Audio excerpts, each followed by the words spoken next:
আমি নিয়ে নিয়েছি মাছ। আজকে আমি তৈরি করব মাছের ঝাল, দ্যাট ইজ মাছ কষাও বলতে পারো বা ঝালও বলতে পারো। আর আমি এখানে নিয়ে নিয়েছি আদা, রসুন, টমেটো, পেঁয়াজ, তার একটা পেস্ট। ঠিক আছে, চলো আমরা এবার মূল পর্বে যাই। এবার আমি যেটা করব, এখানে নুন হলুদ মাখিয়ে মাছটাকে আগে ভালো করে ভেজে নেব। কড়াই আমার কিন্তু গরম হয়ে গেছে। এবার আমি এই কড়াইয়ে তেল দিয়ে আমি মাছগুলোকে আগে ভেজে নেব। চলো মাছগুলোকে আগে ভেজে নিই। আমি কিন্তু মাছগুলোর নুন আর হলুদ দিয়ে এবার ভালো করে মাখিয়ে নিচ্ছি।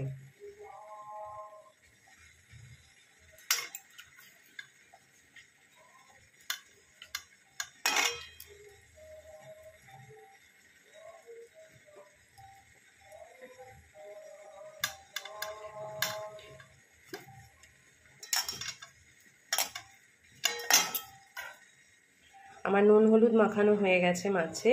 এবার আমি যেটা করব, কড়াইয়ে তেল দিয়ে দেব। তেল দিয়ে এবার আমি মাছটা আস্তে আস্তে ভেজে নেব। কড়াইয়ে আমি তেল দিয়ে দিয়েছি, আমার তেল গরম হচ্ছে। এবার দেখো তেল আমার গরম হয়ে গেছে। এবার আমি এক এক করে মাছ ছেড়ে দেব।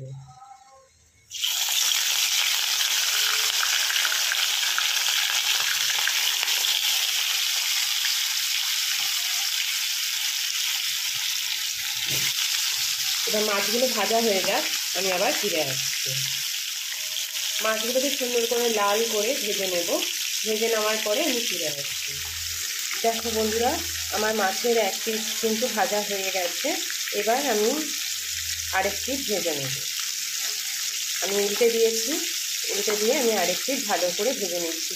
দেখতে পাচ্ছ এই জায়গাটা, এই পিসটা কিন্তু আমার বেশ লাল লাল করেই কিন্তু ভাজা হয়েছে। ঠিক আছে, মাছটা সুন্দর করে ভাজা হলে তরকারির টেস্টটাও মনে হয় জানি খুব সুন্দর হয়। চলো এবার বাকি মাছটাকে ভেজে এটা তুলে নিয়ে ফিরে আসছি আবার। দেখো বন্ধুরা, মাছ কিন্তু আমার লাল লাল করেই মোটামুটি ভাজা হয়ে গেছে। আর মুড়োটা যা যা হয়, মুড়োটা একটু সময় লাগে। দেখো আমি কিন্তু লাল লাল করেই ভেজে নিয়েছি। এবার মুড়োটা আর একটুখানি বাকি আছে, এই জাস্ট এইটুকুটা। এটা হলে পরে এটা নামিয়ে নেব, নিয়ে আমি আসলে মূল পর্বে চলে যাব। এই পেস্টের মধ্যে আমি দিয়ে দিয়েছি হলুদ, জিরে আর লঙ্কার গুঁড়ো। তেল আমার গরম হয়ে গেছে। এবার আমি দেব এর মধ্যে, কেননা আমি তেলটা মাছ ভাজার তেলে আমি করিনি, এটা আমি ফ্রেশ করে আবার কড়াই ধুয়ে আবার আমি তেল নিয়েছি। তো এই তেলের মধ্যে আমি দিয়ে দেব যে পেস্টটা, কেননা তেল আমার কিন্তু গরম হয়ে গেছে, আর একটু হালকা সামান্য হলে পরে হয়ে যাবে। তো এবার আমি দিয়ে দেবো পেস্টটা। পেস্টটা কিন্তু আমি খুব সুন্দর করে, দেখো বন্ধুরা, আমি মিশিয়ে নিয়েছি। এই দেখো আমি কিন্তু খুব সুন্দর করে মিশিয়ে নিয়েছি।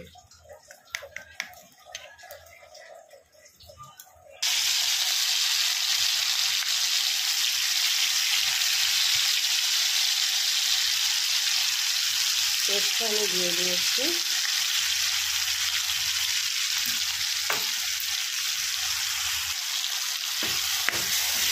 এটাকে ভালো করে তেলের মধ্যে টস করে নেব।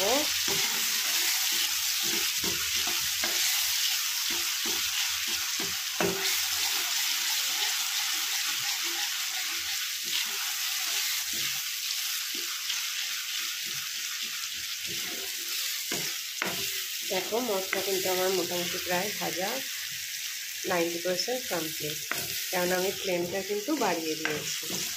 যথারীতি আমার মশলা কিন্তু ভাজা কমপ্লিট। এবার আমি কী করব, এবার আমি আস্তে আস্তে একটু জল দেবো, সামান্য একটু জল।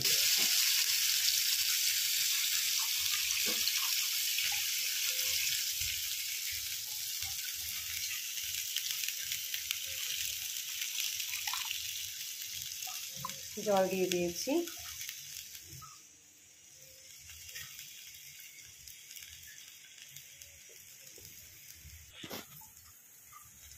জল দেওয়া হয়ে গেছে, দেখো চতুর্দিক থেকে একটু ফুট ধরেছে। তো আমি কিন্তু এবার নুনটা দিয়ে দেবো। তোমরাও তোমাদের স্বাদ মতো নুনটা দিয়ে দেবে।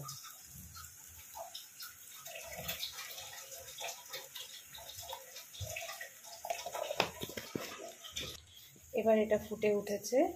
এবার আরেকটু সামান্য ফুটলে পরে আমি কিন্তু মাছগুলো আস্তে আস্তে ছেড়ে দেবো। কেননা আমি আগেই বলেছি আমার বাড়িতে আমার হাজব্যান্ড কিন্তু একটু ঝোল ঝোল খেতে পছন্দ করে। দেখো আমার ঝোলটা ফুটে উঠেছে। এবার আমি মাছগুলো নিয়ে নিয়েছি। এবার আমি আস্তে আস্তে ঝোলের মধ্যে ছেড়ে দেবো।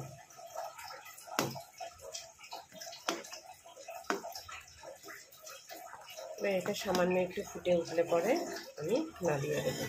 এটা কিন্তু তোমার যদি এটা ড্রাই করো তবে এটা খেতে আরও বেশি টেস্টি লাগে। এটা যত ড্রাই হবে তত টেস্টটা বাড়ে, মানে আমার অন্তত তাই মনে হয় যে ভাল লাগে খেতে আর কি। আর এছাড়া এটা এমনি পাতলা ঝোলের মতনও, এই দেখো আমি কিন্তু মশলা বেশি দিইনি, সেই হিসেবে পাতলা ঝোল হিসেবেও খেতে পারো, কিন্তু একটু তেলটা বেশি দিই। কেননা মানে আমার বাড়িতে একটু তেলটা একটু বেশি ওরা খায়, তো সেই হিসেবে তেলটা একটু বেশি পড়ে আমাদের। তো দেখো আমার কিন্তু মাছের ঝোল মোটামুটি রেডি হয়ে গেছে। আর একটু ফুটে উঠলে এটা নামিয়ে দেব। বন্ধুরা আমার মাছের ঝোল কিন্তু রেডি। এবার আমি এটাকে নামিয়ে দেব।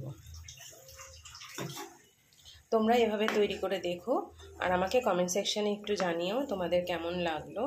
আমি কিন্তু এটা খুব একটা রিচ করিনি, হ্যাঁ, মশলা কিন্তু আমি অল্পই দিয়েছিলাম। আমি যতটা দেখিয়েছি ততটা কিন্তু আমি দিইনি। দেখো আমার মশলা কিন্তু বাটিতে রয়ে গেছে। তো আমি কিন্তু এই যে দেখো পাতলা মতন করেই করেছি, এটা কিন্তু খুব একটা রিচ করিনি আমি। তোমরা এরমভাবে করে দেখো আর আমাকে জানিও কেমন লাগলো খেতে। ওকে, মানে নেক্সট রেসিপি আমি আবার খুব শিগগিরই আপলোড করব। তোমাদের সাথে দেখা হবে আবার পরের রেসিপি নিয়ে। Till then bye bye, take care.